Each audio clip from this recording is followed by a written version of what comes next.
తాకట్లో ఉన్న మీ బంగారాన్ని విడిపించి ఆ రోజు ఆన్లైన్ రేటుకి కొంటాం. Sharma gold company.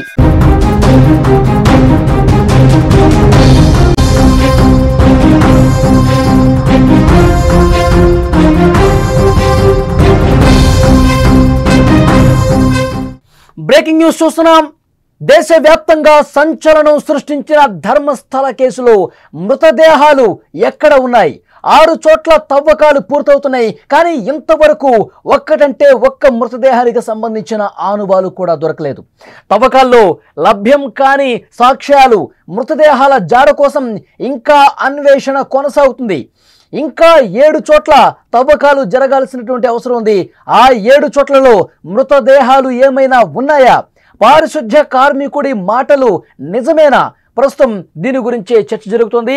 ఆ పారిశుధ్య కార్మికుడు ఏవైతే ప్లేసెస్ చెప్పాడో ఆ ప్లేసెస్లో మార్కింగ్ చేసి మరి సిట్ అధికారుల బృందం తవ్వకాలు చేస్తున్నటువంటి పరిస్థితి ఉంది. కానీ 2 రోజులుగా తవ్వకాలు చేస్తున్నారు. 6 చోట్ల తవ్వకాలు పూర్తయిపోయాయి. కానీ ఒక్కటంటే ఒక్క మృతదేహానికి సంబంధించిన ఆనవాలు కూడా లభ్యం కాలేదు. ఒక పుర్రె కానీ ఒక ఎముక కానీ ఇంతవరకు అక్కడ లభ్యం కాని పరిస్థితి కనిపించింది. అయితే ఇప్పటి వరకు ఉన్నటువంటి లేటెస్ట్ ఇన్ఫర్మేషన్ ధర్మస్థల కేసుకు సంబంధించి ఏముందో ఒక్కసారి మీకు ఎక్స్ప్లెయిన్ చేసే ప్రయత్నం చేస్తా. ఈ 2 రోజుల పాటు 6 చోట్ల తవ్వకాలు జరిపితే, అంటే మార్గ మధ్యలో కావచ్చు, తవ్వుతున్నప్పుడు కావచ్చు, కొన్ని దొరికాయి. ఏంటవి? ఐడి కార్డులు కనిపించాయి. ఒక ఏటీఎం కార్డు కనిపించింది ఒక వ్యక్తికి సంబంధించి. తర్వాత ఒక ఎర్రటి జాకెట్ కనిపించింది. ఇప్పటికే ఆ జాకెట్ కనిపించిన తర్వాత కొంతమందిలో అనుమానం వ్యక్తమైంది. ఎస్, ఇక్కడ మృతదేహానికి సంబంధించిన ఆనవాలు దొరుకుతుంది, ఇక్కడ ఏదైనా పుర్రె లభిస్తుంది, ఏమైనా ఎముకల గూడు కనిపిస్తుంది అని చెప్పి చాలామంది అక్కడ వెయిట్ చేశారు. చాలా ఉత్కంఠగా వెయిట్ చేసినటువంటి పరిస్థితి. ఆశాంతం తవ్వకాలు మొత్తం కూడా నిరీక్షించారు. కానీ ఒక్కటంటే ఒకటి కూడా లభ్యం కాలేదు. ఒక మహిళకు సంబంధించి ఐడి కార్డు దొరికింది, పాన్ కార్డు లభ్యమైనట్టుగా సమాచారం వస్తుంది. లక్ష్మి పేరుతో పాన్ కార్డు ఉంది.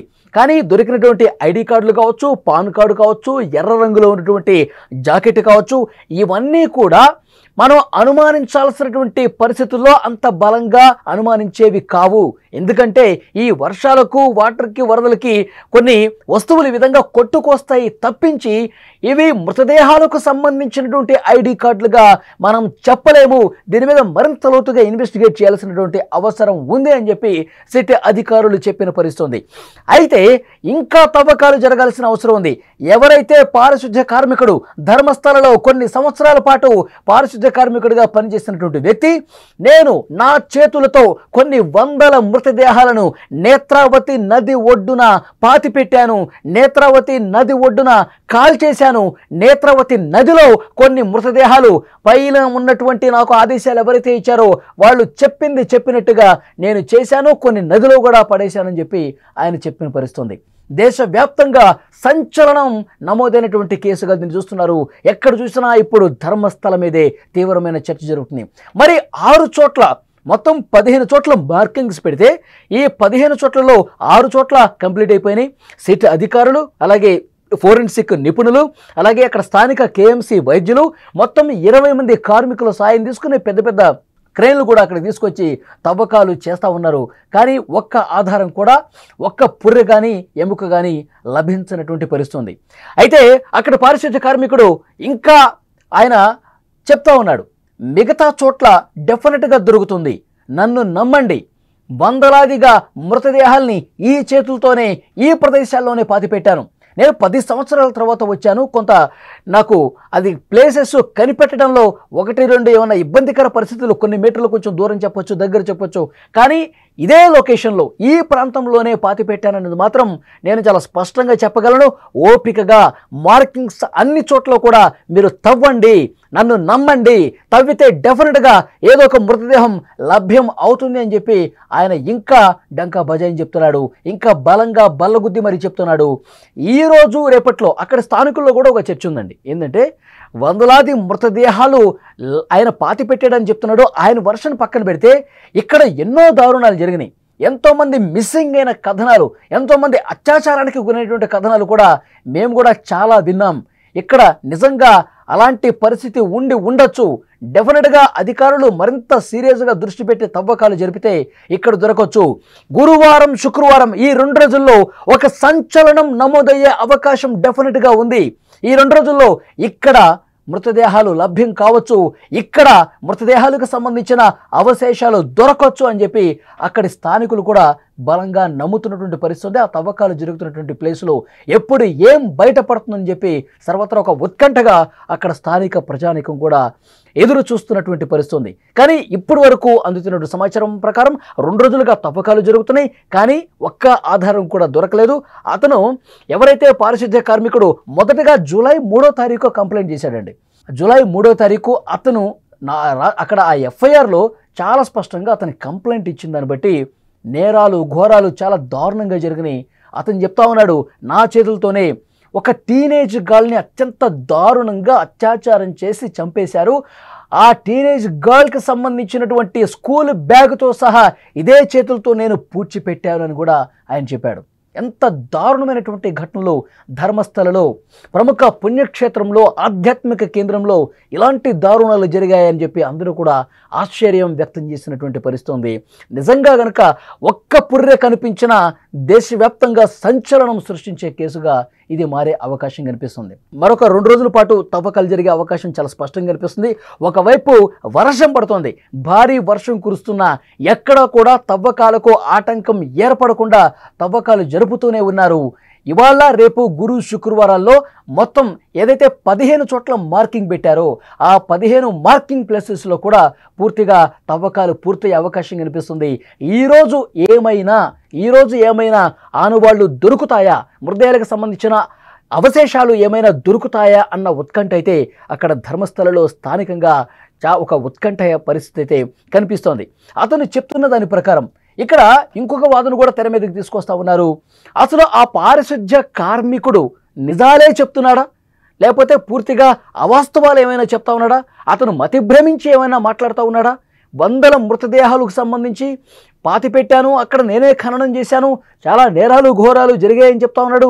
కానీ అతను చూపించిన ప్లేస్లోనే వెతుకుతున్నాం కదా, అతను చూపించిన మార్కింగ్ చేసిన ప్రదేశంలోనే మొత్తం కూడా 6 అడుగుల పొడవు, 3 అడుగుల వెడల్పు, మరొక 6 అడుగుల లోతులో మనం తవ్వకాలు చేస్తూ ఉన్నాం కదా, కనీసం ఒక్కటంటే ఒక్కటి దొరకాలి కదా. అతను 100 పాతి పెట్టాడు, 100 మంది మృతదేహాలని ఖననం చేశాడు, మరి ఒకటైనా దొరకాలి కదా, ఎందుకు దొరకలేదు అని ప్రశ్నిస్తే నన్ను నమ్మండి అనే ఒక్క మాట మాత్రం చెప్తా ఉన్నాడు, బలంగా చెప్తా ఉన్నాడు. నన్ను నమ్మండి, నేను ఇంత ధైర్యంగా ముందుకొచ్చి ఎందుకు చెప్తున్నానో ఒక్కసారి అర్థం చేసుకోండి. ఇంకా కొన్ని ప్లేసెస్లో వెతకాల్సినటువంటి పరిస్థితి ఉంది కదా, మొత్తం అయిపోయిన తర్వాత మళ్ళీ మనం మాట్లాడుకుందాం. ఆ 15 మార్కింగ్ ప్లేసుల్లో కూడా మీరు వెతకండి, డెఫినెట్గా మీకు అవన్నీ కూడా దొరుకుతాయి, నేను చెప్పింది నిజమని మీరే నమ్ముతారంటూ ఆయన ఇంకా ధైర్యంగా చెప్తున్నటువంటి పరిస్థితి. దాదాపు 10-12 సంవత్సరాల పాటు నేను ఈ ప్లేసెస్ను వీడి వెళ్ళిపోయాను, నాకు ప్రాణభయం ఉంది, నన్ను చంపేస్తారు వీళ్ళు, అందుకే నేను దూరంగా వెళ్ళి బతికాను.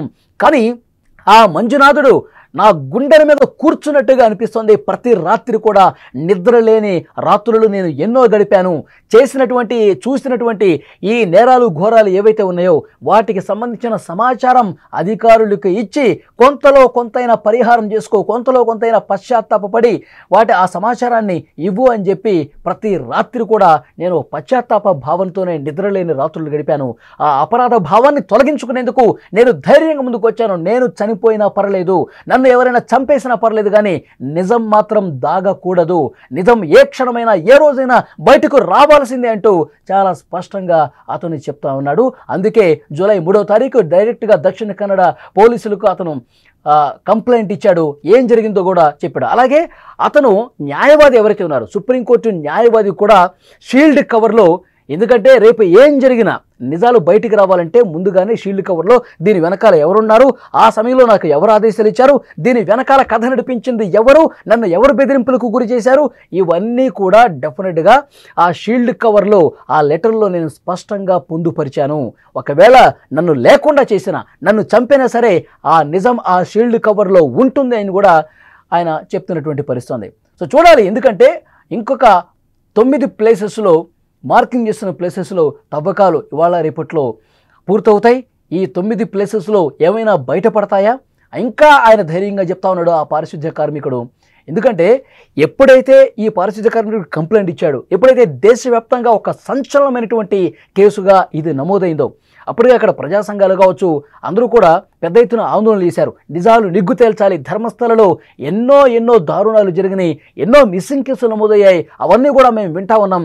కానీ ఈరోజు ఇతను ఇంత ధైర్యంగా వచ్చి మాట్లాడిన నేపథ్యంలో నిజంగా జరిగి ఉండొచ్చు, నిష్పక్షపాతంగా విచారణ చేయండి అంటే కర్ణాటక ప్రభుత్వం కూడా సిట్ ఏర్పాటు చేసింది.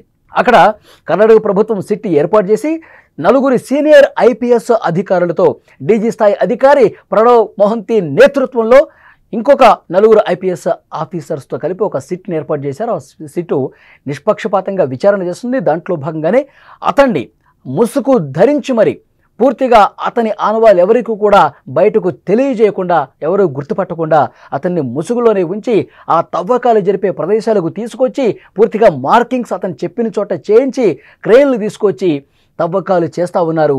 6 చోట్ల పూర్తి అయిపోయాయి. మిగతా 9 స్థానాల్లో కూడా ఈ 1-2 రోజుల్లో పూర్తయ్యే అవకాశం కనిపిస్తుంది. ఈ వార్త బయటకు వచ్చిన తర్వాత కొంతమంది పోలీస్ స్టేషన్ల చుట్టూ, కోర్టుల చుట్టూ తిరుగుతున్నారు. ఒక పెద్దావిడ 70 సంవత్సరాల వృద్ధురాలు సుజాత భట్ మిస్ అయినటువంటి తన కుమార్తె అనన్య భట్కు సంబంధించి ఆమె మాట్లాడుతూ ఉంది. 2003వ సంవత్సరంలోనే ఇదే ధర్మస్థలలో చివరిసారిగా నా కూతురు కనిపించింది.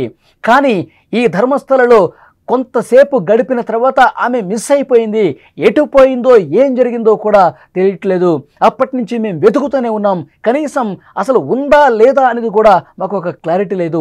ఇప్పుడు ఇతను చెప్తున్న దాన్ని బట్టి నా కూతురును కూడా అఘాయిత్యం చేసేశారా, నా కూతురుని కూడా పూర్తిగా అత్యాచారం చేసి చంపేశారా అంటూ ఆమె కన్నీళ్లు పెట్టుకుంటుంది.